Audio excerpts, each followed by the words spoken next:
Bye.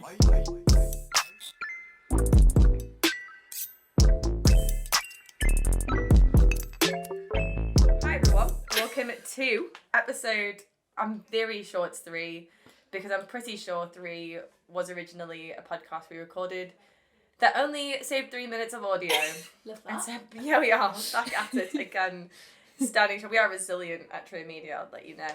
So episode 3, I've got Nichola, aka Nick. Today's podcast is all about Google Ads. So what Nick and I are just going to cover is a couple topics, a couple points, and maybe even a couple tips which we like to throw in our podcast about Google Ads. I feel like, let's be honest, PPC is like a love-hate relationship, a journey, and people avoid it. I would say all our clients, that is the one service, they're like, no, you do it.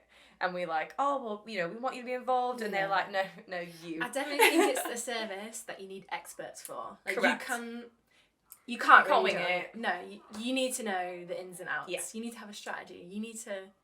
This is true. You need to understand. Yeah. Or what we've noticed with people is, and we'll give examples of this, where people just try do it and they give up in a week. Yeah. And we're like, they'll come to us like, oh, I tried it for a week and it spent this much, I didn't make any sales. I'm thinking, Well, duh. but if you stood on the side of the street with a sign for a week, no one would buy from you. But if you stood on the sign for like a month, people would start With a buying from strategy. you. It's the exactly. It's the exact same thing. Exactly. You need to get exposure. So, hit us off, Nick. What is the first thing that is on the list? You're going to hate me because I don't even have it on there. Oh no! BRB. Okay.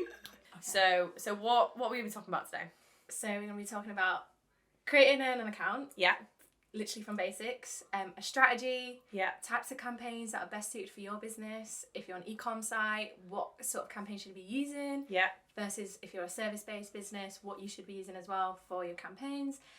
Keyword research and how important that is as part of your Vital. Google Ads campaigns. Landing pages. Yeah. They're super important as well to get people to convert. Skillshop exams, we'll touch a little bit on that. Ad extensions and a learning phase. Amazing. But yeah. I mean, that is pretty much the crux. That's like the lowdown and everything you need. And the thing is, most people would even see that list and go like, what's a learning phase? Yeah. Like, it is just overwhelming, yet it works really well if you do it properly and if you're patient. So I think the first thing, so creating accounts. So let's put ourselves in the shoes. We've just opened a company. We are... Well, regardless of being kind of e-com or service, we want to get a Google Ads account. Like, where do we go? What do we type into Google? What happens? You literally just type in Google Ads and you sign up. I think as well, Google Ads give you like some sort of free credit. They do. When you first start. £400. Yeah. So I think obviously add your own money in that. Yeah. If you are setting it up. Well. But they're already like rewarding you basically. And that comes after you spend, I think it's 400. So you basically reach a threshold and they reward you for that. And that's kind of pushing you to not be overly cautious. Yeah. Don't go on there and spend like 10k straight off because your ads need to learn. And if that's not the budget, you're going to continuously learn. You're going to get incorrect data. But it's kind of saying to you that like around the 500 mark, which is what we say, is where you should start to look less at your monthly budget and more at your daily budget because that's what it's based on. Yeah, exactly. And then like when you go into Google Ads are very good at like if you're new to it as well, they'll tell you constant like what are they called, like prompts, like the little paperclip man. Yeah, like literally on Word, following you around. Yeah. I think the tip would basically be don't press skip or ignore. Like if you've not done it, exactly. Follow each point. Yeah. Okay, so you've signed up. Maybe you've logged in with like your Google account, so it's just like fresh. This is where you need to make a decision because that's the part where they then say to you, what do you want? Yeah. So that's where we're deciding basically if we're a service or like a e-com store. Yeah. You can say whatever you think. I don't know. But basically, so you would pick at that point, like I think for a lot of our clients, we'll say we're taking them to the shop. Yeah. Either way, the first step, and this is what proves one of the points that we've just said, landing page, it says where do you want to go.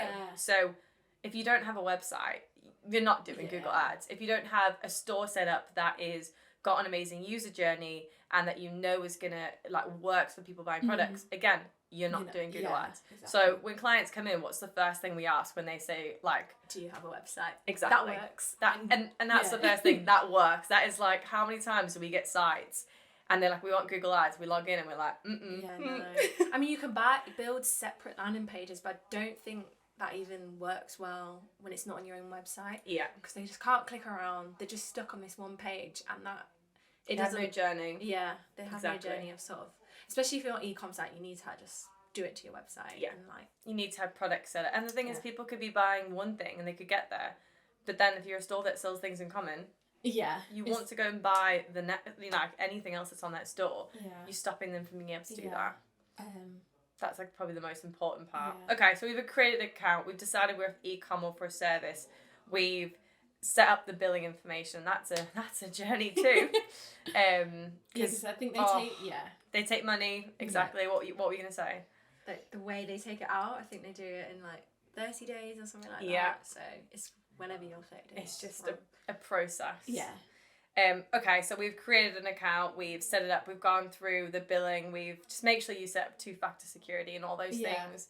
And now we're kind of at like the campaign stage of what we're gonna do, and we need a strategy. Yeah. What kind of tips could you give as far as like creating that strategy for a client? Yeah.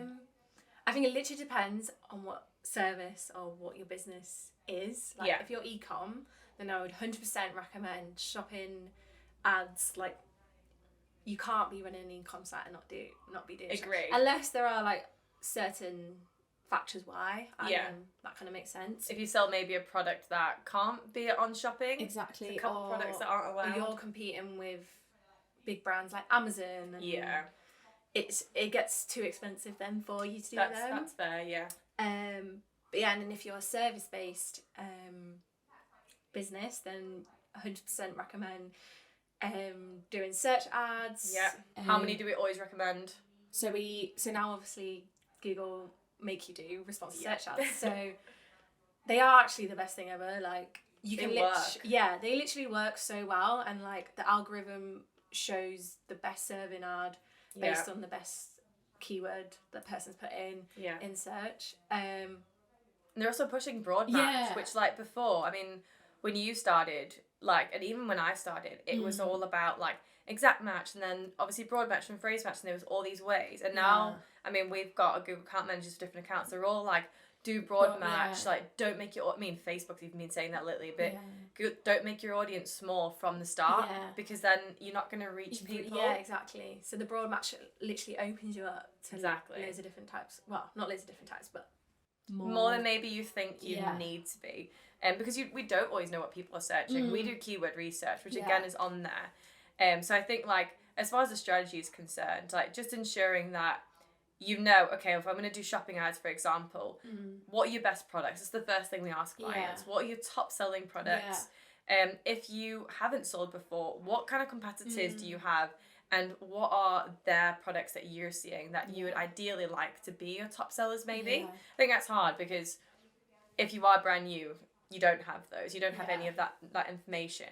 But there's a lot. I mean, this is why experts do it. We've got tools where we can find out what ads people are running and what competitors are doing. We could probably give a lot more insight than you could just find yourself.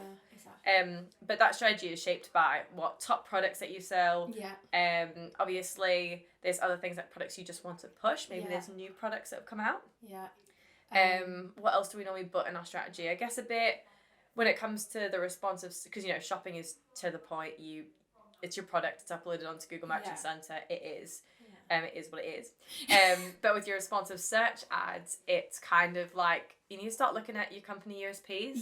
And to make you stand out.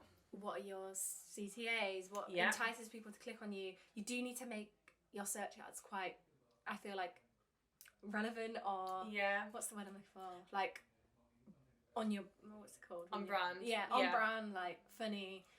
I think the one, when I talk about Google Ads and I think about like someone that's done it well, I think I always come back to that the agency Social Minds, when they were bidding on a competitor's name and they literally put in, thought this is what you wanted, but actually and I think that's a good ad in terms of like being creative and being like on brand sort of thing. But for your like basic service ones, I still think you need a good tone of voice in there. You want to make it clickable, essentially. You don't want people just kind of just scroll past and go, boring, no, I'm not interested. Especially when you're paying to be up there. Yeah, and like Google do help you with, right, they have loads of extensions as well, which we'll probably come on to. But adding those extensions onto your search ads will further like entice people to click on, so make sure you've got good site links, your call outs, and... Well, let's go into it. So, you know, if you create this account, you've got the strategy, you're like, right, I know exactly what I want to do. I've got my bestsellers, or I know exactly what tone of voice I have, and now you're creating these ads. You've written your meta title, well, your titles and your descriptions, not your metas, but like that version for your Google ads. Yeah. And at the end, you know, they give you the option to add about 15, and they always recommend that you do all of them. And they tailor those as well. They edit them, and they check your landing page has got content relevant. But yeah, at the end of the process before you put your ad live, that's where they go through your site extensions. So I mean, off the top of your head, let's see how many we can list. Call out. Yeah. Site. Yeah. Images. They've got images. Location. Product. So you can like sometimes have a product. Yeah. True. There is I think there's more than 10. There is, like your numbers as well. You can do your contact us page, which a lot of people have.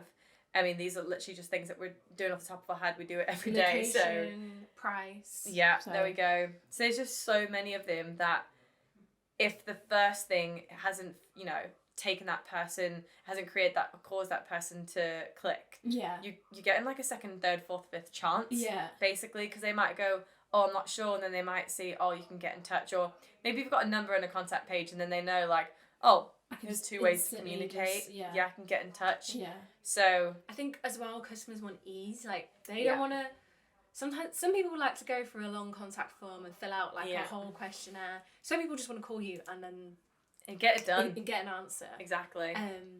But yeah, some people are more thoughtful in terms of that process, but some just want a quick, easy answer. And that, I think it's basically your service, because like, a client comes to us, we'd recommend, like, we would always say keep that contact form as short as possible, unless that information is vital to finding out if they actually want that service, to like filter people out. But yeah, definitely would recommend, if you're taking people from a PPC ad that you are paying per click, make sure that your chances of converting on your website are as high as humanly possible.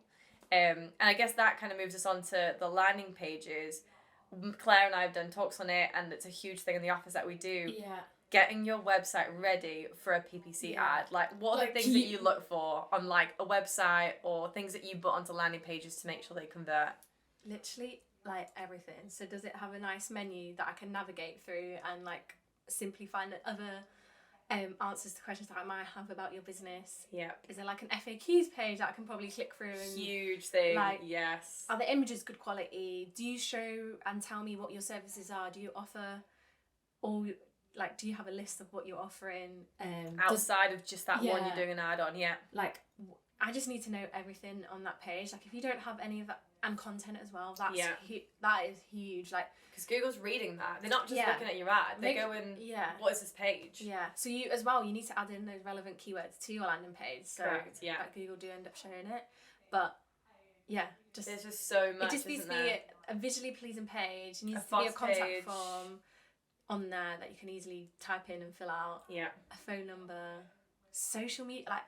every time I go on a website, if you do not have a social media link, I'm already annoyed. Trust you. I don't trust you. Like, I don't want to search you on social. No. I want to be taken to your social. Yeah. Like, if you don't have Instagram, or you don't have like anything, Facebook, you're not a credible sort. Like, I don't think you're a real company. That is so true. And that's the thing. Like, people think like, oh, I'll just do Google Ads. It's the only marketing I need. And we're going, well, you need to check your website's fixed, and you need to make sure you've got keywords, which is a part of SEO, and then we think you need to have links on that page that go to other pages. And then we're like, well, you need a social media presence. And people are going like, I came to you for Google Ads, but that is not where it starts and ends. It's just so many things. Yeah, literally. You need a good website. Yeah. Like, that is literally the answer. I think we missed a step in the keywords. Yeah. So like keywords and what you're deciding to bid on is really important as well. So obviously you don't want to bid on a really broad keyword term and pay a high amount for the click and for that conversion. So you do need to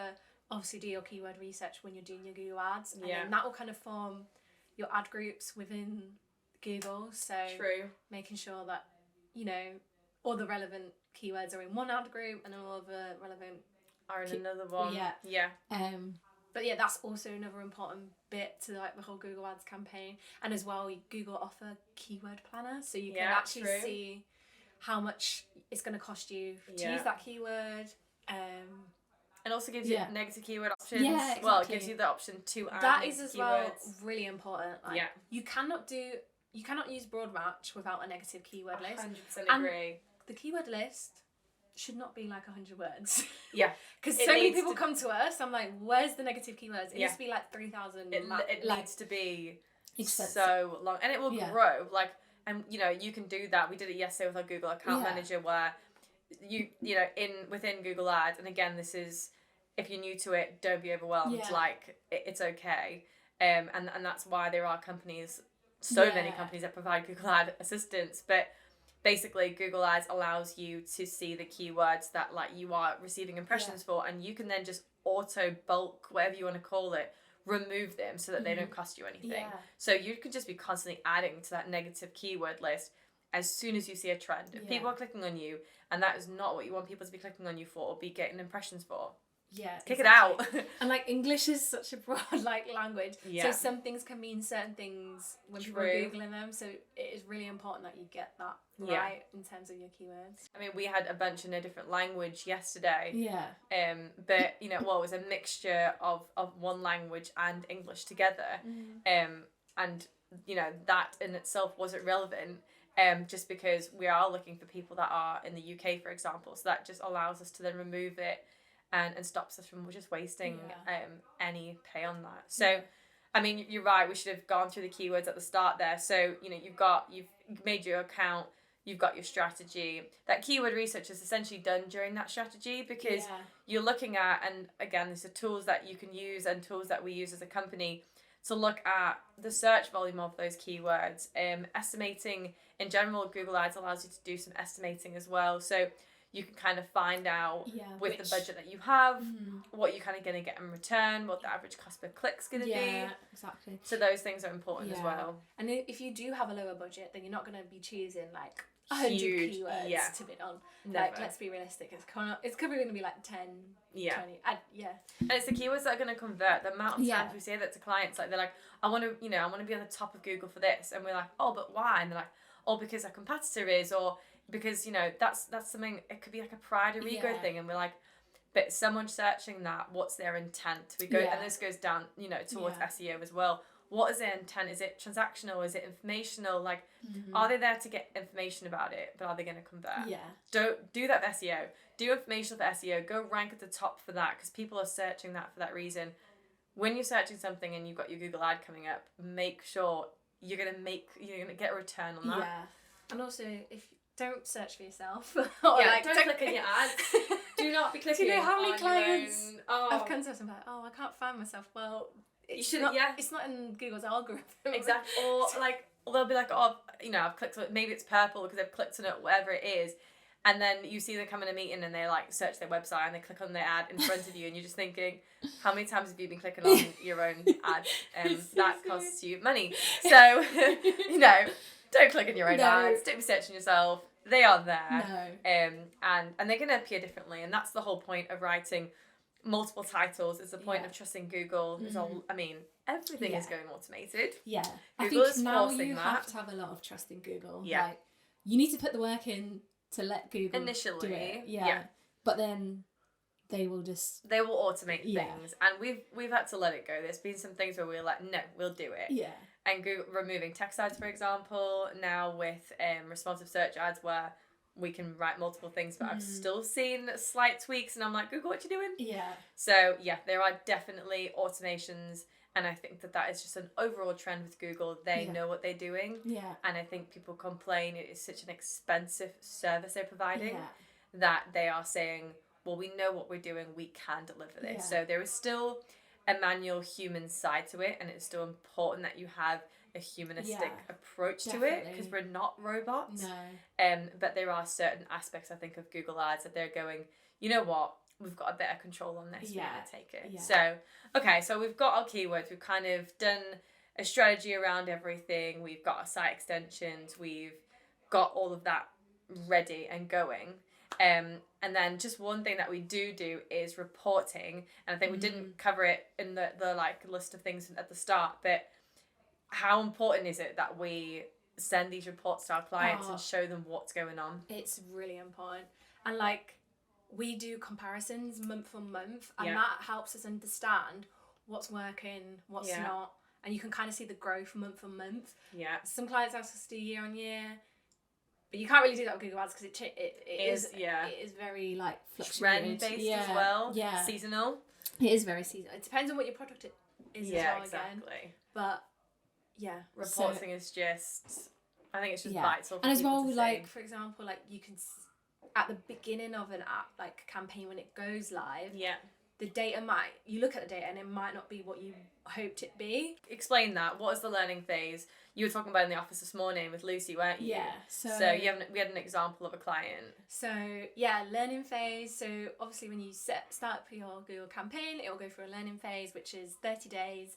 So Google will kind of just learn the ads, what best suits the audience as well. Yeah. What gets searched, where best to serve your ads in terms of on Google search. It'll kind of analyze the keywords that you've used. Yeah. And now with responsive search ads, it's even more like important that it does go through this learning phase. Otherwise it will not be going to your target audience. Yeah, like it tests all the titles, which best fit, descriptions, where best fit, like does it come first, second, whatever. But it's a 30-day learning phase, and you kind of don't really see good results in the first 30 days where you start your Google Ads campaign. That's because Google's learning everything about you. Yeah. But then after that, you then see the results climb because it starts actually serving those to the right people as well. Exactly. And then Google understands who to serve it to. Yeah. Where best to serve it and how to. So I think the learning phase is really important as well because you get all that data as well and you can have a look at it and be like, right, is this ad group working? No. Is this keyword working? No. So after the learning phase, we kind of have like actionable points afterwards and we kind of work on them. So it's like, do we need more keywords in certain ad groups? Do we need to pause this ad group? Do we need to tweak titles? Yeah. Do we need to add more extensions? Yeah. So like it gives you a list to do. So there is still a lot of manual recommendations basically. Yeah. We have to go through all of those, don't we? But it's still a manual process in terms of like Google don't do it for you. No, they basically they see everything that he's fixing and then they're like, so get on that. we've seen it. Yeah. But after the learning phase as well, I think you can choose you can choose a target CPA. So true. You can then like put a cost per acquisition on and like let Google know, hey, I only want to spend X amount on this ad group. Yeah, and this is kind of the return I'm expecting on these clicks. Yeah, and this is how much I want to pay for conversion. Yeah, that's the same with what we were going through yesterday where people are like, oh, I want to do retargeting. And we're like, you can't do retargeting if you've got no data and like no traffic to your site. Yeah. So just hold up. So with retargeting, like obviously we've been through RSA, which a lot of people say, which is responsive search ad. We've been through shopping, but then there's also display and remarketing. Yes. So your display comes down to remarketing as well, but that display is more imagery, more visual. Yeah, on other websites. Exactly. You see them popping up on, if you search for, I don't know, a holiday with Jet2, you go on Facebook and there it is, following you around. That's kind of, it's doing both. It's remarketing, but it's also doing it in display. Yeah. And then that remarketing as well. But when you start both of those, even then, without that data, you can't, use different bid strategies because it kind of gives you a couple options. Exactly. And ideally, for bid strategies, you want to do maximize conversions. Yeah. Everyone's pushing that because at the end of the day, why are you doing a Google ad? To convert. Yeah. But I think if you can take anything from this when it comes to learning phase, setting up remarketing, changing your strategies after everything, is just be patient. Yes. Like we can't push that enough. Yeah. Like I feel like before, back in the day when when things were quite quick and easy, there was no algorithm to understand. Google didn't have to understand your audience, and you could just serve your ad like that. You did get instant results in a sense, but you do still kind of get instant results. It's just like they're more high quality now, I would say. Definitely, and like there's more thought process that's involved in setting up your Google Ads. Definitely. And what I was gonna say is we've mentioned it and touched on this. Wow, we've touched in this podcast on this. We keep using things like ad group and campaign. So I think just a brief overview of what a campaign is, what an ad group is, and then what an ad is. Okay, cool. So campaign is sort of your overall Google Ads campaign. So this could be your, brand campaign. Yeah. Or you could have a search campaign, which includes all your search ads within there. Yeah. So maybe let's say you've got services. You've got Trio Media as the campaign. Yeah. So we're a service-based company and we do digital marketing. So let's say our campaign is the brand. It's Trio Media. Yeah. So let's say our campaign is services. Okay. Yeah. Sorry. Yeah. So like Trio services. Trio services. So we click into that campaign, and then we've got our ad groups. So our ad groups within that campaign are digital marketing services, general. So we've got PPC, SEO. Yeah. Video social marketing, media. social media, website. Website design. Let's just give 5 or 6 because I think we've got like 10 at the moment. We just keep, digital marketing strategies. I think about 5 is probably what you'd want within a campaign. Yeah. I feel like if you go in more than that, it's kind of overboard. So the last topic to discuss about Google Ads is Skillshop.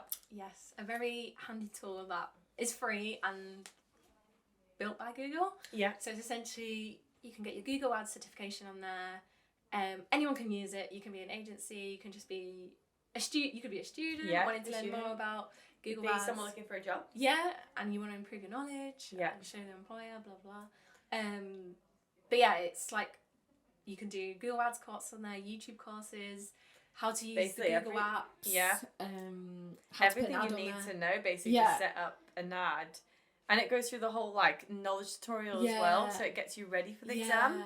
The exam is an hour long? They seem to vary. They're about an hour, an hour and a half. They are multiple choice questions, majority of them. You have to you have to stick it out. You basically just sat there going for it. Hoping you pass. Hoping you pass. But again, you can take it again. Yeah. So maybe you want to take it the first time and you're like, I just want to find out what's about where I am at with my knowledge, and you might get humbled, or you might do really well. Because I feel like some of them you think that you know it, but in fact, you go through it and there's little intricate things that you're like, I didn't know. So even if you do, get all the full marks, it might just remind you of random things that you just had forgotten. Exactly. And then when you are sort of learning all the little what would you call it, the fundamentals. Yeah. So they use videos and a lot of text to explain story examples, don't they? They give Johnny opened his bicycle shop.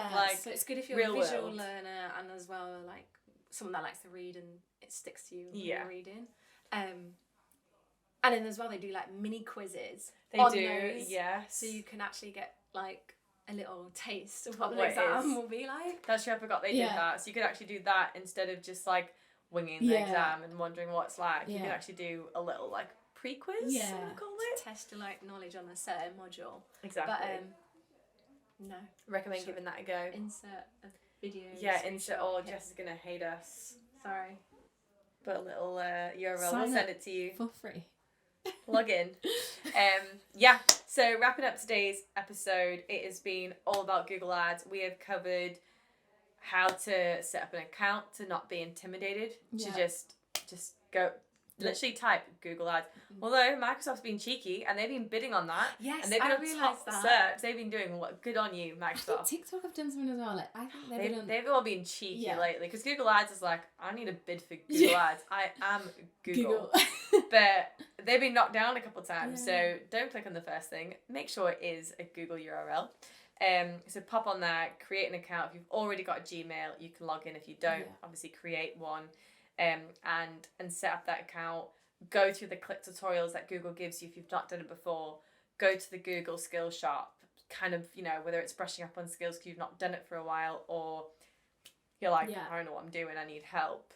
And then Nick's been saying, strategy, keywords, making sure your landing page or your website is ready. That is the one thing. If you want to take something away from this, just make Is it ready? Is it ready to be not only sending high amounts of traffic there, but for what you are spending, are you going to get that? Yeah. If you were someone, just put yourself in that user's shoe. If you clicked on that ad, what is that user journey? Yeah. Is it ideal? Is it going to convert? Yeah. Is it easy to convert? And like, don't be afraid to click on your competitors and just have a look at what their user journey. That's a fantastic point. Look at their user journey. So, yeah. So do the strategy. Get your keywords together. Set the ads up. Make sure you understand the hierarchy of campaign, ad group, ad. And that you've got 2 RSAs, 2 responsive search ads per ad group. Yeah. And look at things. I mean, we didn't mention it, but make sure that you've got locations set up. Make sure that you are not just like shooting all over the place. If you're like a plumber just based in Leeds, make sure you're just targeting Leeds. Don't be paying for Wales and Scotland and Ireland and all over the UK. Don't waste your money. Exactly. But then if you need help, holler at us. Let us know. We, as I say, if you listen to us on podcasts, then just pop into our website or any of our social media. And if you are watching us on YouTube, we will put some descriptions. In the box below. So yeah, just let us know. But I hope you've enjoyed episode 3.